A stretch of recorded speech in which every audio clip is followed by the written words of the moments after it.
சுடர் HD கனடாவின் இன்றைய முக்கிய செய்திகள். இலங்கை செய்திகள். சிறுபிள்ளைத்தனமானவர்களிடம் நாட்டை ஒப்படைக்க வேண்டாம், மக்களிடம் ரணில் கோரிக்கை. இலங்கை ஜனாதிபதி தெரிவில் இந்திய உளவு அமைப்பின் அவசரம்.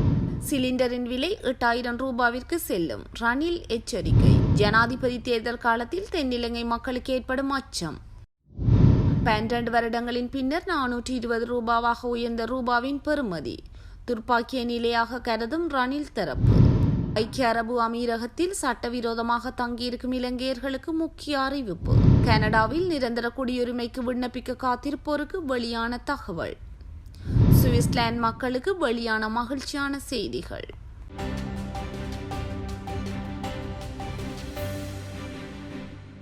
சிறுபிள்ளைத்தனமானவர்களிடம் நாட்டை ஒப்படைத்து மக்களின் எதிர்காலத்தை கேள்விக்குறியாக்கிக் கொள்ளக்கூடாது என்று ஜனாதிபதி ரணில் விக்ரமசிங்க தெரிவித்துள்ளார். ஜாயல நகரில் நடைபெற்ற இயலும் ஸ்ரீலங்கா வெற்றி பேரணியில் கலந்து கொண்டு உரையாற்றும் போதே ஜனாதிபதி ரணில் விக்ரமசிங்க மேற்கண்டவாறு கூறியுள்ளார். மேலும் சர்வதேச நாணய நிதியத்துடனும் கடன் வழங்கிய 18 நாடுகளுடனும் செய்து கொண்ட ஒப்பந்தங்களையும் உடன்படிக்கைகளையும் பாதுகாத்து எதிர்வரும் 2 வருடங்களில் வரிகளை குறைக்க முடியும் என்றும் அவர் குறிப்பிட்டார். அத்துடன் ஏற்றுமதி துறைக்கு பாதிப்பு ஏற்படாத வகையில் டாலரின் பெறுமதியை 275 ரூபாய் வரை கொண்டு வர முடியும் என்றும் ஏற்றுமதி துறையினருடன் பேச்சு நடத்தி கிரமமாக இந்த பணி மேற்கொள்ளப்படும் என்றும் அவர் கூறினார். சஜித் மனுரவும் இன்று மக்களுக்கு போலியான அரசியல் வாக்குறுதிகளை வழங்கி வருகின்றனர் என்றும் பிள்ளைகளினதும் தங்களது எதிர்காலத்தை கருத்தில் கொண்டு மக்கள் சிந்தித்து வாக்களிக்க வேண்டும் என்றும் அவர் கேட்டுக்கொண்டார். சர்வதேசத்தின் கண்ணோட்டத்தை தம் வசம் திருப்பியுள்ள இலங்கையின் 2024 ஆண்டுக்கான ஜனாதிபதி தேர்தலில் இடம்பெறப் போகும் ஆட்சி மாற்றம் குறித்து பல்வேறு தரப்புகளில் இருந்தும் புலனாய்வுகள் மேற்கொள்ளப்பட்டு வருகின்றன. அதேவேளை தேர்தலில் தமது மக்கள் பலத்தை காட்டும் வகையிலும் மக்களின் கவனத்தை தம் பக்கம் ஈர்க்கும் வகையிலும் ஜனாதிபதி வேட்பாளர்கள் பிரச்சார நடவடிக்கையிலும் மும்முரமாக ஈடுபட்டு வருகின்றனர். இவ்வாறு இருக்கையில் வரப்போகும் ஆட்சி மாற்றத்தின் காரணமாக நாட்டு மக்கள் மத்தியிலும் நாட்டின் அரசியல் அமைப்பிலும் ஏற்பட உள்ள திருப்பங்கள் குறித்து பல்தரப்பட்ட கருத்துக்கள் எழுந்த வண்ணம் உள்ளன. இந்நிலையில் இந்திய புலனாய்வு தகவல் மற்றும் இலங்கை அரசு புலனாய்வு ஆகியன அனுரகுமார திசாநாயகவுக்கு மக்களின் ஆதரவு அதிகரித்து வருவதாக தெரிவிக்கின்றன என அரசியல் ஆய்வாளர் MM நிலாம்டின் குறிப்பிடுகின்றார். கைத்தட்டல் வாங்குவதற்காக போலி பிரச்சாரம் செய்யும் வேட்பாளர்களை நம்பினால் சிலிண்டரின் விலை எதிர்காலத்தில் 8000 ரூபாய்க்கு செல்லும் என ஜனாதிபதி ரணில் விக்ரமசிங்க சுட்டிக்காட்டியுள்ளார். 10 ரூபாய்க்கு அத்தியாவசிய பொருட்களை தருவேன் என்று நான் ஒருபோதும் பொய் சொல்ல மாட்டேன் எனவும் அவர் கூறியுள்ளார். பண்டராவளையில் இன்று நடைபெற்ற இயலும் ஸ்ரீலங்கா பேரணியில் கலந்து கொண்டு உரையாற்றும் போதே ஜனாதிபதி ரணில் விக்ரமசிங்கே இதனை குறிப்பிட்டார். தொடர்ந்து கருத்து தெரிவித்த அவர், JVP தொழில் வங்கி ஆரம்பித்து தொழில் வாய்ப்புகளை அறிவிப்போம் என்று சொல்கிறது. அதற்காக முதலில் தொழில் வாய்ப்புகளை உருவாக்க வேண்டியது அவசியம் என்பதை அவர்கள் மறந்து போயுள்ளனர். சஜித் பிரேமதாசவின் தேர்தல் விஞ்ஞாபனத்தில் 41 சொற்கள் கூட இளையோரை பற்றி குறிப்பிடவில்லை. இவ்வாறானவர்களிடம் நாட்டை கையளிக்க வேண்டுமா? நாம் சுற்றுலாவை பலப்படுத்துவோம். உள்ளூர் மக்களை விடவும் அதிகமாக சுற்றுலா பயணிகள் இங்கு நடமாடும் அளவிற்கு சுற்றுலாத்துறையை ஊக்குவித்து பண்டாரவள பகுதியை மேம்படுத்துவோம். தற்போதுள்ள நிலையில் எந்த ஒரு வேட்பாளரும் சமஷ்டி அல்லது சுயநிர்ணயம் போன்ற சொற்களை கனவிலும் உச்சரிக்க மாட்டார்கள். சமஷ்டி அல்லது சுயநிர்ணயம் என்பது இலங்கையின் ஒரு நாடாக பிரிக்கும் ஒரு விடயம் என பெரும்பாலான தென்னிலங்கை மக்கள் நினைத்துக் கொண்டிருக்கின்றனர். இன பிரச்சினைக்கான தீர்வு என்பது இலங்கை நாடாளுமன்றத்தையோ அல்லது இலங்கையின் அரசியலமைப்பையோ தாண்டி மேற்கொள்ளப்படாது என்பது யதார்த்தமாகும். ஆனால் அரசியலமைப்பில் வரையறுக்கப்பட்டுள்ள 13வது திருத்தச் சட்டம் இன்னும் நடைமுறைப்படுத்தாமல் இருப்பது சட்டத்தை மீறும் செயற்பாடாகும். எனினும் ஜனாதிபதி தேர்தல் காலத்தில் சமஷ்டி அல்லது சுயநிர்ணயம் தொடர்பாக அதிகம் பேசப்படுவதால் தென்னிலங்கை மக்களுக்கு ஒரு அச்சம் ஏற்படுகின்றது.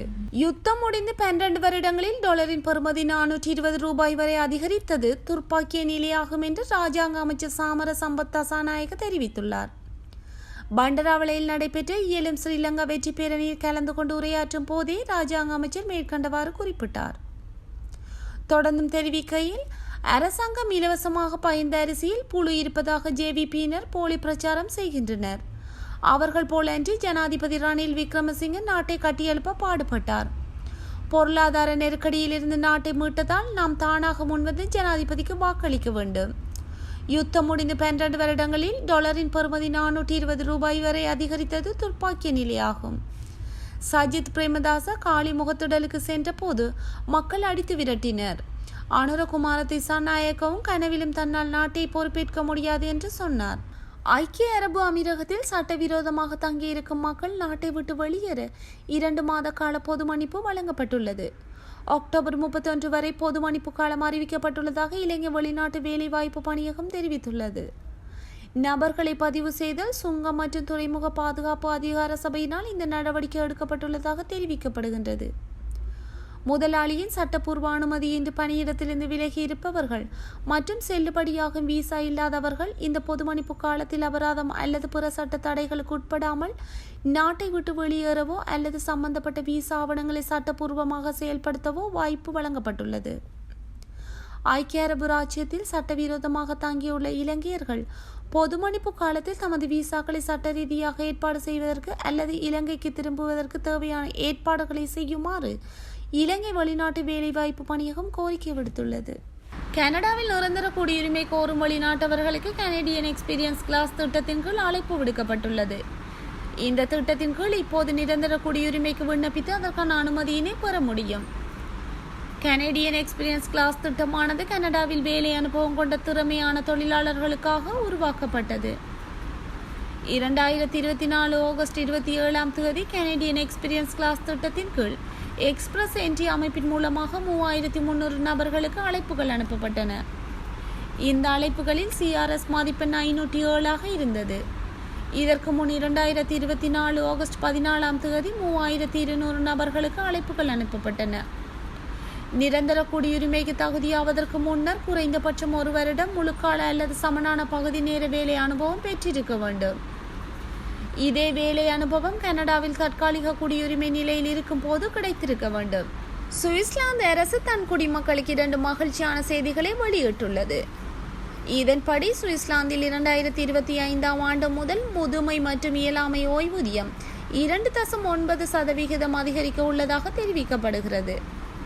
மேலும் சுவிஸ் அரசு குறைந்தபட்ச ஓய்வூதியத்தை 35 சுவிஸ் பிராங்குகள் அதிகரித்து 1260 சுவிஸ் பிராங்குகளாக அளிக்க உள்ளது. அத்துடன் குழந்தைகளுக்கான நிதி உதவியும் அதிகரிக்க உள்ளது. இந்நிலையில் குழந்தைகளுக்கான நிதியுதவி 200 சுவிஸ் பிராங்குகளில் இருந்து 215 சுவிஸ் பிராங்குகளாகவும், கல்விக்கான நிதியுதவி மாதம் ஒன்றிற்கு 250 சுவிஸ் பிராங்குகளில் இருந்து 268 சுவிஸ் பிராங்குகளாகவும் அதிகரிக்க உள்ளதாக சுவிஸ் அரசு தெரிவித்துள்ளமை குறிப்பிடத்தக்கது.